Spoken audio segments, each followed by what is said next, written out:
How do you hide?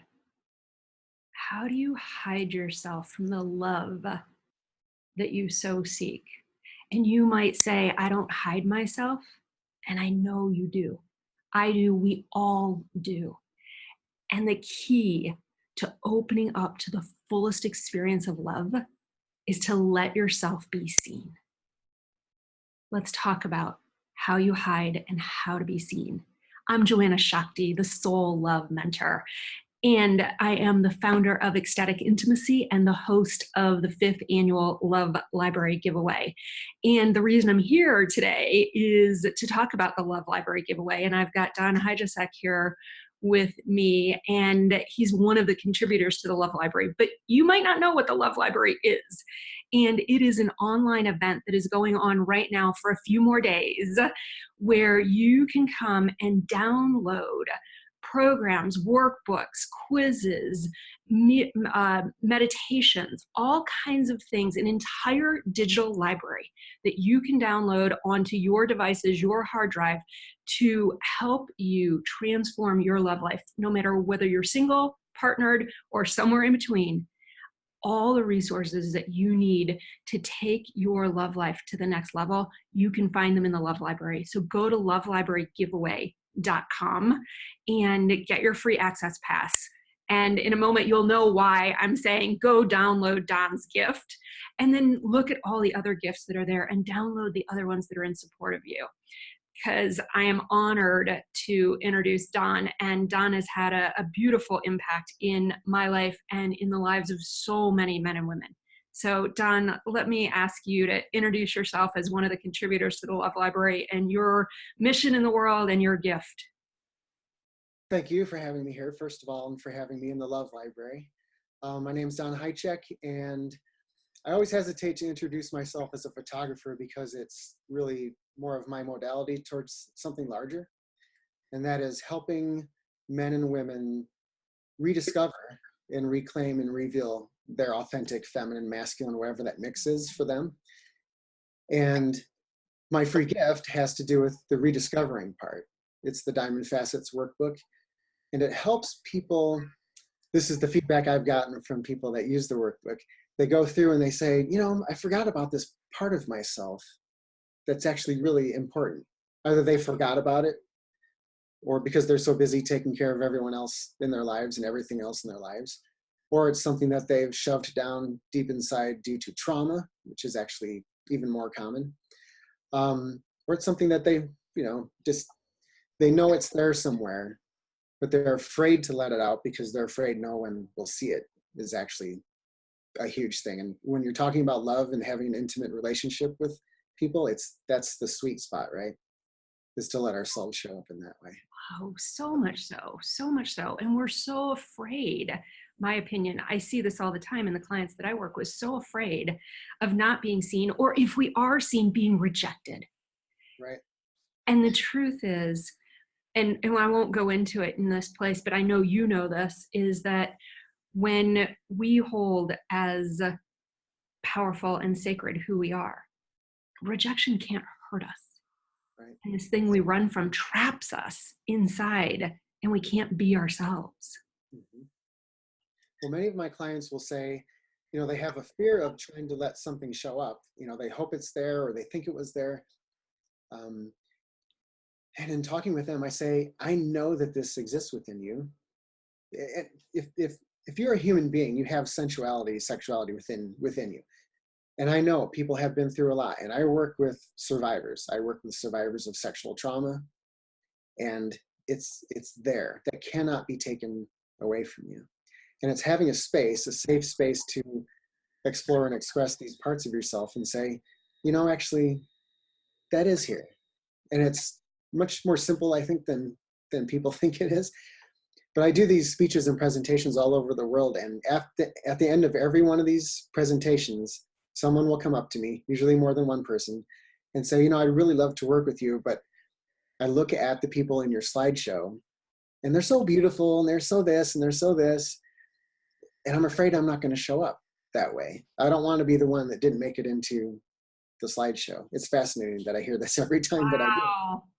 And what I always tell them is every single person who's in that presentation came up to me after some speech and said, I'm afraid that I'm going to try this and I'm going to be the one that I work for. But it's it's there. It's always there. It cannot be taken away from you. It cannot be destroyed.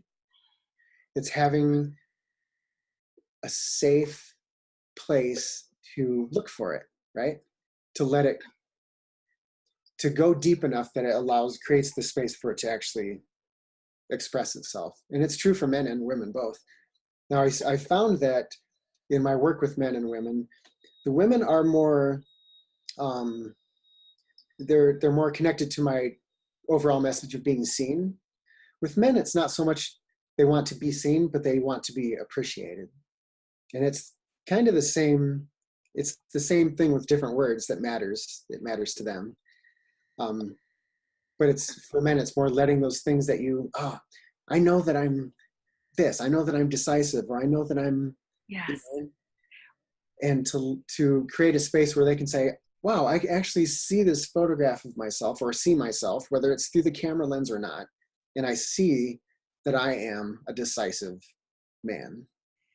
What's coming up for me is actually that the masculine, and like we're so similar and yet we're so distinct in our masculinity and femininity. And it's almost like the masculine wants to be known. Like the feminine wants to be seen and the masculine wants to be known. And in that known, when they're known, then they're gonna be appreciated. Right. But it's like that. What? My light just turned off. Oh, I was like, so I'll This let is Don fix his. I'm going to talk for a second while Don's fixing his light. And the idea of again being known, it's a variation of being seen. And I watch so many men because I work with the masculinity and the femininity as well. Like so many men be afraid to be known for who they truly are, or they doubt who they truly are. And I think Right. that's what Don's speaking to, just different variations in men and women. Well, and right now, I mean, we're at this incredibly vitally important time in, with this rupture between the masculine and the feminine. And the men that come to me, they come to me and they say, I don't know how to implement myself as a man in the world right now. Like, what's okay? What's not okay? Yes. And the more we're trying to temper our masculine, once we know what it is, the more we try to temper it, to deny parts of it, to embrace some false representation that someone told us it's supposed to be. That's where all the toxicity is coming from. And it's, when I first was looking at, working more with men, and I started looking at some of the programs that were out there, I always felt like they were on one of two ends of the spectrum. And one was, well, we're going to look back 20,000 years and see what men were doing then and decide that that's what masculinity is. And the other one was, we're going to become so evolved and so spiritual and so enlightened that like sexuality doesn't even exist anymore because it doesn't matter. Right. It's all neutralized and neutered. Yeah. No. Both of those ends of the spectrum are wrong because we don't have the same issues that we had 20,000 years ago. We don't need to go out and slay the woolly mammoth and drag the carcass back to the caves and things. But we also don't need to deny who we are as men and as women. There's a spot in here, and it's the authentic of that person. How does that person's masculinity, the mix that person has, whether it's a man or a woman, the mix of masculinity and feminine, express itself in the world? And how does that serve who they want to be with, and how does that attract who they want to be with, right? Absolutely. Absolutely. And the confidence and the attractiveness that comes from that from within. It's not something you go find. It's not something that somebody affirms exists. Like you know it in every cell in your body, whether that's a male body or a female body or anywhere on that gender spectrum. There's this absolute presence to self when we claim who we truly are. Mm-hmm. And that is massively sexy. Yeah. So tell them a little bit more about the workbook and then we'll share how they go get it. So the workbook, it's necessarily involved. So what it is a series of words And these words don't represent the entire spectrum of the masculine and feminine, but there's something that they're triggers. They're little trigger words, and they can give us sort of a glimpse into. I'll just use this example. So the first word in both workbooks is playful, and then it asks 4 questions about that word, and you're creating statements with these words. So I am playful. Well, how true or false is that statement? So you rate that.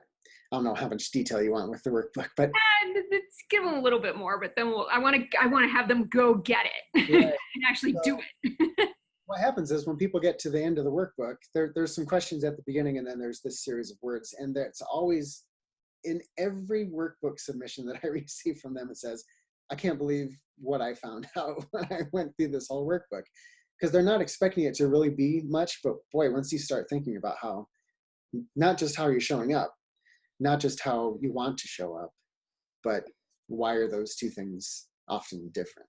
Mm. How would your life be different if you were letting yourself be fully expressed? Who would come into your life if you were expressing every part of yourself? Yes, that's the magnetic attraction. Like we can't help but be attractive in Right. that. It's the hiding things that creates distrust and lack of connection, right? Absolutely. Absolutely. It is the hiding that destroys the very love that we're trying to seek and protect by hiding. And so I could rave about Don and his work for days on end. He's had a beautiful influence in my life, and I massively respect the work that Don is doing. So please go to lovelibrarygiveaway.com, get your access pass, download Don's gift, and do this workbook. Find out what you've been hiding so that you can come into the world and experience everything that you've been wanting to experience. And then go look at the other gifts that are there for you as well. Lovelibrarygiveaway.com. Any last words you want to add in, Don? Just shine on, I guess. Turn your light on and let it go.